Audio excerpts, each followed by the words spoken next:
تبارك الذي بيده الملك وهو على كل شيء قدير.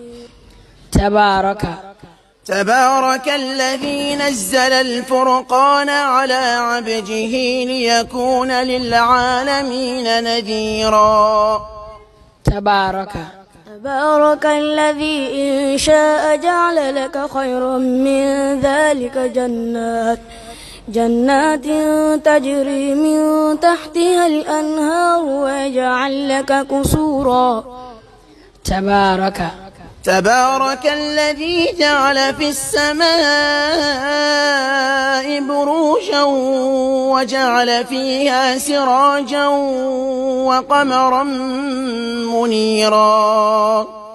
تبارك اسم ربك ذي الجلال والإكرام.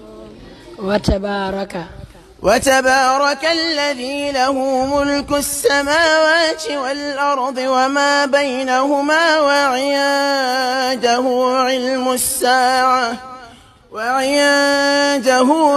الساعة وإليه ترجعون.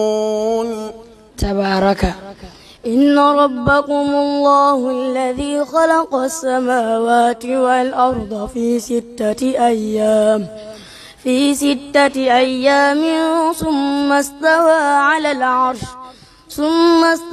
على العرش يغشي الليل النهار يطلبه حثيثا والشمس والقمر والنجوم مسخرات بأمره ألا له الخلق والأمر تبارك الله رب العالمين.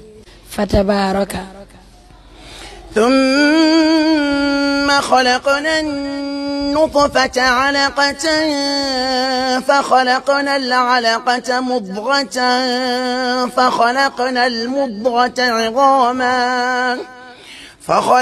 المضغة عظاما فكسونا العظام لحما ثم أنشأناه خلقا آخر فتبارك الله أحسن الخالقين.